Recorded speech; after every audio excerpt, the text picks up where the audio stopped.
Magandang gabi po sa bawat isa. Narito po ang listahan na ating babanggitin para sa ating panalangin. Pastora Stella Jeronimo, Pastor Ted Ribo and Family, Pastor Nael Tongka and Family, Pastor Jerry Dalagit, Pastor Ron and Sister Leonie, Reynosa Family, Pastor June Jeronimo and Family, Pastor Samuel Montiagodo, Nana Nemen, Sister Neneng, Sister Blancy, Baby Muding Mijares and Family, Sister Judith, Brother Chris and Brother NC, Sister Janeline Catrina Consap and Kyle Valiente, Marinas Family, Sister Christina and Sister Jessica Yamsuan, Sister Edna and Sister Abigail Marquez, Buatis Bartolome Family, Nana Yoli and Family, Pastor Larry and Sister Glenda Pontillas, Carizo Family, Brother Ronald Benaventura and Family, Sister Raquel Benaventura, Brother Jojo, Sister Mary Vic and Sister Neche Jiran, Sister Tricia, Trixie and Tristan Larisma, Sister Isang Constantino, Cabales Family, Brother Rod, Sister Ana and Sister Praise de los Santos, Sister Chera Arzala,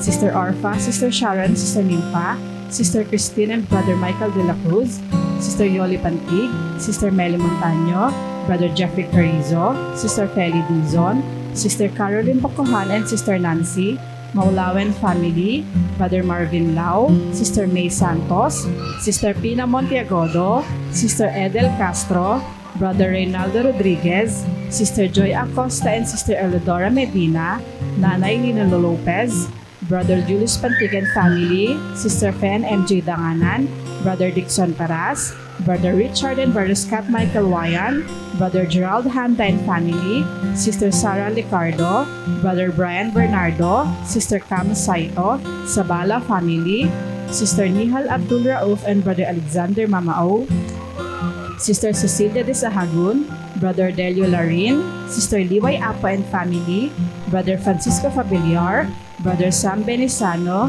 Sister Baby Orsabia and Sister Belen, Brother Jerry Lazaro and Family, Sister Zea Callejo, Brother Vic Gutierrez and Family, Brother Francisco Senon, Baby Gavin Manzulim, Sister Lani Ramos, Sister Janet Abuel, Sister Hilary Ann Abuel, Baby Julian Chris Alfante, Sister Crescencia Ramos Rico, Nanay Gloria, Pastor Hener Ado, Brother Richard Elima, Brother Michael Tailo, Brother Ishmael and Brother Joaquin Ong, Baby Penelope Jane Leoncio, Brother Juanito Ramos, Sister Joan May Ragusante, Brother Paul Anthony Gutierrez and Family, Sister Filomena Tugade, Sister Madeline Napalang, Sister Mary Beth Balahadia, Brother Leo Garcia, Sister Julia Micaela Domingiano, Brother Jonathan Binuya, Sister Susan Lopez, Atty. Carlos Borja Jr., Sister Aida Cruz de Leon, Brother Reynaldo Moreno and Family,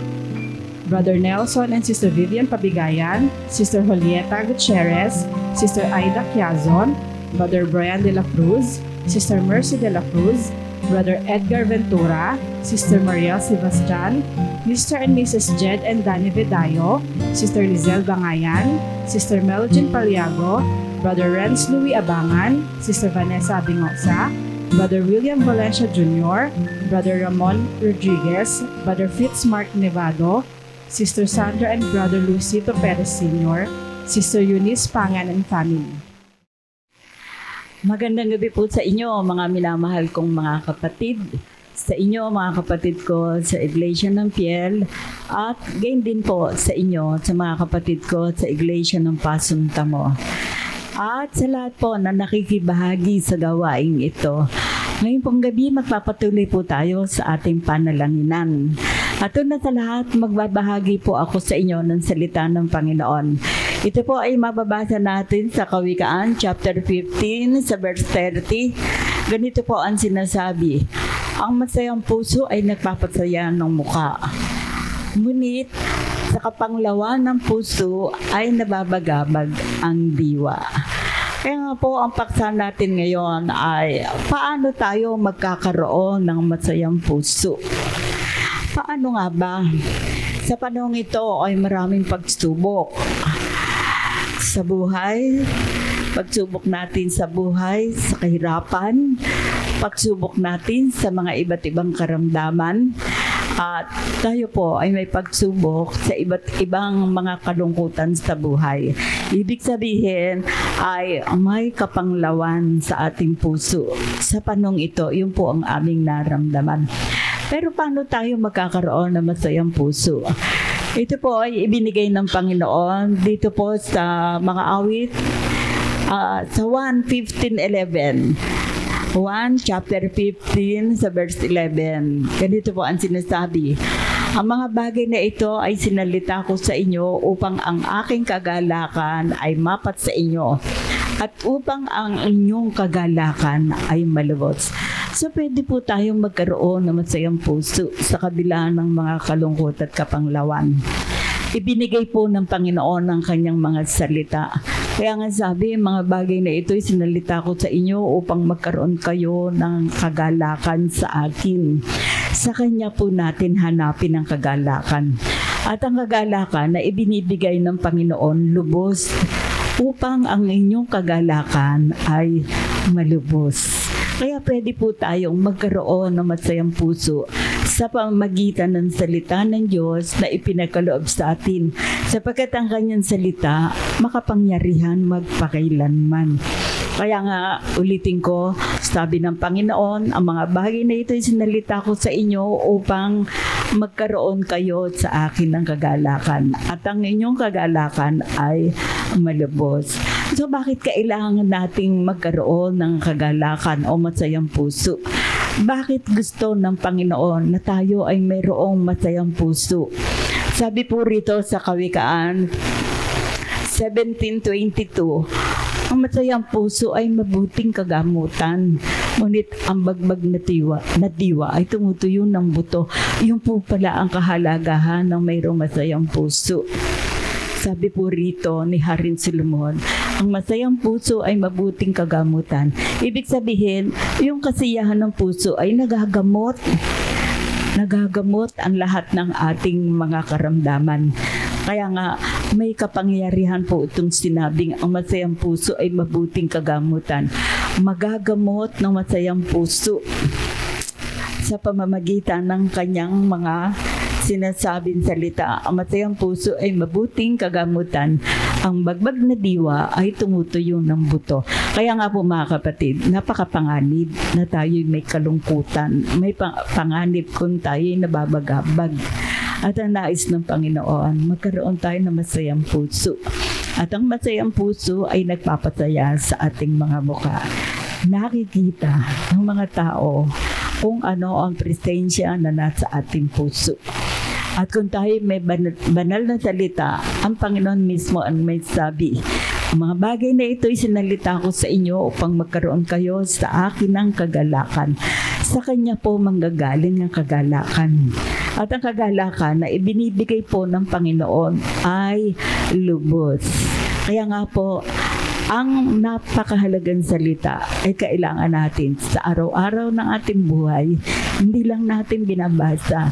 Ito'y binubulay-bulay natin upang ito'y magkaroon ng bisat kapangyarihan sa ating buhay. Sapagkat gusto ng Panginoon, magkaroon tayo ng masayang puso. At maging si Haring Solomon sa Kawikaan na sinasabi niya, ang masayang puso ay mabuting kagamutan. Nagagamot ang lahat ng karamdaman sa pamamagitan ng masayang puso. Ngunit ang panganib, pagka po tayo laging nalulungkot, ang bagbag na diwa ay tumutuyo ng ating mga buto. Kaya mga kapatid, itong makapangyarihan salita, ito hindi lamang isinulat, hindi lamang para basahin natin, kundi ito ay bulay-bulayin natin upang ito ay magkaroon ng bisat kapangyarihan sa ating buhay. Sapagkat ang gusto ng Panginoon, magkaroon tayo ng masayang puso upang ang lahat ng kapanglawan sa buhay ay maging kagamutan ang masayang puso. At tayo po ay patuloy na manalangin. Panginoon, maraming salamat. Nagbibigay kayo ng banal na salita, lalo na po sa panahon ito. Nakikita nyo ang naramdaman namin na kami po ay may kalungkutan, kami namamanglaw. Dahil nga po, Panginoon, sa mga pagsubok na aming naranasan. Salamat sapagkat nagbibigay kayo ng banal na salita Salita na may kapangyarihan upang kami magkaroon ng kagalakan. Salita na may kapangyarihan upang magamot ang lahat ng aming kalungkutan.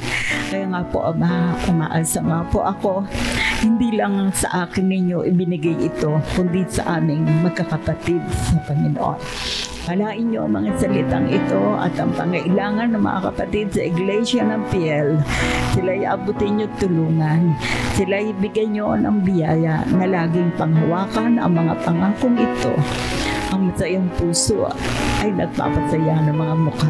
Kaya nga, Ama, yaman kami magkakapatid sa inyong pangalan. Kayo ang nakakaalam ang pangailangan ng mga kapatiran. Ang nanghihina ay palakasin niyo, ang may sakit, pagalingin ninyo. At ang nagigipit sa panong ito'y abutin ninyo. Maging kaming magkakapatid sa Iglesia ng Pagsuntamo, ang aking dalangin, Ama, ay dagdagan pa ninyo kami ng pananampalataya. Tulungan niyo ang bawat isa sa amin. Manatili kami sa inyo at sa inyong mga salita, sapagkat ang inyong pangako ay tapat magpakailanman upang kami abutin at tulungan sa lahat ng mga pangailangan, lalo na sa inyong mga anak na may karamdaman. Kami po ay umaasang magdadala kayo ng kagaling at kagamutan. At sa lahat na nagigipit na nalulungkot, umaasa kaming ang inyong paring mapagpalang mga kamay ay inyong ibubukas upang abutin tulungan ang lahat ng mga pangailangan. Sa aming magkakapatid sa Iglesia ng Piel at Iglesia ng Pagsuntamo, ako po ay nagtitiwala, Ama.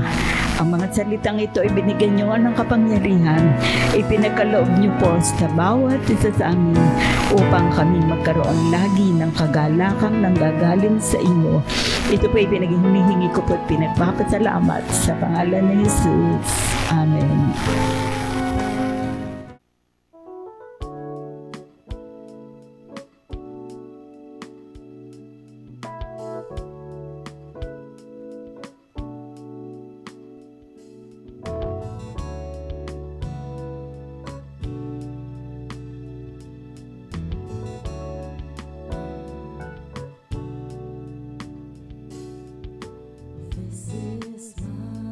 Desire to honor you, Lord, with all my heart I worship you.